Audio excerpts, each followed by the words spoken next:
Seja muito bem-vindo, seja muito bem-vinda a mais uma edição do Eco Journal Club. Meu nome é Felipe, eu sou cardiologista e cardiografista e criador do Eco Descomplicado. E para esse projeto, eu estou aqui acompanhado da Bárbara. Olá, pessoal. Eu sou a Bárbara Linhares Landesic, sou cardiologista e cardiografista do Hospital Biocor Redditor, em Belo Horizonte, e sou criadora do podcast The EcoCast, que trazemos atualizações em cardiologia e cardiografia para vocês. Tenho certeza que, na nossa especialidade, sempre há algo que a gente pode aprender uns com os outros. Então, espero que esse seja um momento enriquecedor para todos nós. Esse é um projeto que tem por objetivo trazer aí as principais publicações das revistas mais relevantes para o nosso universo aqui da cardiografia, tentando trazer essas publicações de maneira mais acessível para você que faz eco no seu dia a dia. Tenho certeza que isso vai te ajudar também a fazer eco com mais segurança, então acompanha a gente para se aprofundar no universo da cardiografia e seguir se mantendo atualizado.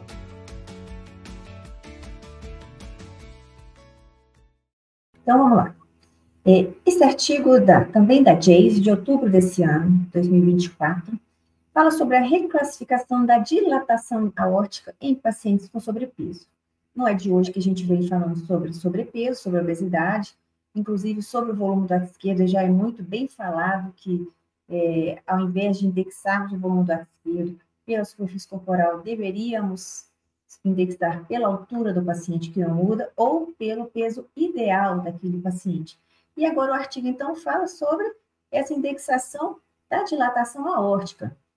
Ele revela como a indexação, então, das dimensões da aorta, usando o peso corporal ideal daquele paciente, vai reclassificar significativamente a dilatação aórtica em pacientes com sobrepeso e obesidade. Então, foi esse o artigo que eu trouxe hoje. Então, como é que foi feita a avaliação? As diretrizes da American Heart, American College, de 2022, já reconhecem vários métodos para ajustar o tamanho aórtico pelo peso do paciente, mas faltam dados comparativos que impedem as comparações. Qual método é melhor? Então, a hipótese do estudo traz o problema. Todo estudo tem esse problema. Indexação pela área de superfície corporal atual do paciente, o cálculo do peso atual do paciente, pode subdetectar a dilatação aórtica em adultos com sobrepeso ou obeso. Qual que é a proposta do estudo? Investigar se a indexação ao peso corporal ideal ou Z-score, que é aquele score que a gente usa em pacientes pediátricos, mas esse estudo também considera que é importante o Z-score, se esses dois métodos novos, entre aspas, reclassificam esses pacientes de aortas não dilatadas para dilatadas. E como é que a gente faz o peso corporal ideal? Simplesmente a gente coloca, a gente pega qualquer calculador na internet, escolhe o sexo, põe a idade, põe a altura do paciente, e aí ele vai dar o peso ideal e a superfície corporal ideal desse paciente para a gente fazer essa indexação. Tem uma tabelinha também, viu, Aura? Tem uma tabelinha para fazer isso. Exato, tem uma tabelinha também para fazer isso. Pode até deixar colado onde você faz o exame. Exato, que seria o ideal, exatamente. O peso corporal ideal e não o atual. Então, coletaram vários diâmetros aórticos em 2023 e excluíram pacientes, enfim, igual sempre são feitos, menores de 20 anos e mais adequados. Então, eles fizeram uma análise o quê? Fizeram com Z-score e diâmetros de aorta indexados pelo peso ideal. E aí?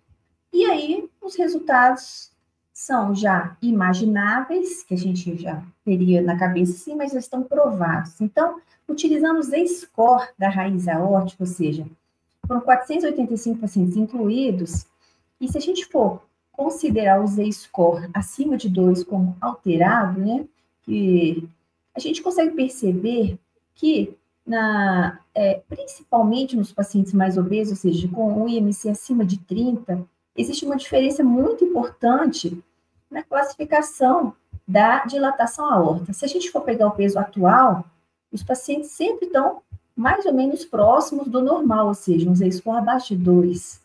E se a gente for calcular, então, o peso ideal, os pacientes estão todos com a aorta dilatada, utilizando, então, o método do Z-score. Saindo do Z-score, que, então, é um método, é um tipo de avaliação em relação ao peso corporal, igual a gente usa em crianças. Há muito tempo já os guidelines da Sociedade Europeia usam a indexação da aorta pela superfície corporal. A gente pegou da internet, né, Felipe? Síndrome de Turner, existe essa classificação de dilatação pela superfície corporal. Também, na avaliação de dilatações aórticas nesses extremos de peso, existe uma indexação também pela área de superfície corporal, nos extremos de peso e de idade. Então, o que é considerado, isso também tem que colocar na parede, uma raiz aórtica indexada, dilatada. Ela é levemente dilatada para homens quando existe um diâmetro maior ou igual a 2,2 centímetros por metro quadrado e maior ou igual a 2,3 centímetros quadrados para mulheres. E moderadamente dilatada, maior ou igual a 2,4 e maior ou igual a 2,5 para mulheres. Enfim, isso aí é uma padronização. Eu não estou falando aqui se é pelo peso ideal ou pelo peso atual. Estou falando que esse é o jeito de indexar, esses são os parâmetros. Além disso, a aorta ascendente indexada é considerada levemente dilatada se maior ou igual a 2 centímetros por metro quadrado para homens e maior ou igual a 2,3 centímetros quadrados para mulheres. E moderadamente dilatada um pouco maior ou igual a 2,2 para homem e maior ou igual a 2,6 centímetros por metro quadrado para mulheres. Então, tá. E aí os resultados vêm comprovando que o sobrepeso e a obesidade fazem diferença na indexação e subestimam realmente esses valores.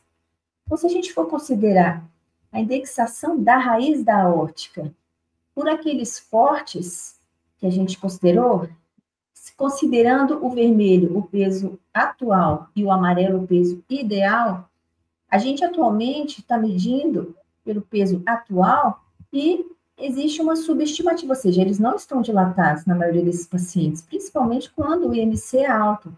Então, eles estão abaixo do limite. Então, a gente considera que esses pacientes obesos de sobrepeso, eles não têm dilatação aórtica. Mas não é real. A aorta não proporcionalmente aumenta de acordo com o aumento do peso. Então, se a gente for considerar o peso ideal, esses pacientes têm sim dilatação e, considerando mulheres, elas têm uma dilatação muito maior, muito mais relevante, porque se a gente for considerar, sim, a indexação pelo peso ideal. Mesma coisa, a indexação da aorta ascendente, o corte é de 2 para homem e de 2,3 para mulher, e se a gente for considerar nos extremos de peso, ou seja, acima do IMC de 30, o peso ideal, as mulheres têm uma dilatação importante que era subestimada pelo peso atual, e homens também. Então, a gente está comprovando que o aumento do IMC não deve ser considerado como relacionado com a dilatação da aorta, né? Então, esse artigo mostra que, indexando a raiz da aorta pelo peso ideal, 58% dos pacientes foram reclassificados de normal para dilatado. E 64% dos pacientes com IMC acima de 25, maior ou igual a 25, foram reclassificados. Então, isso é muito relevante.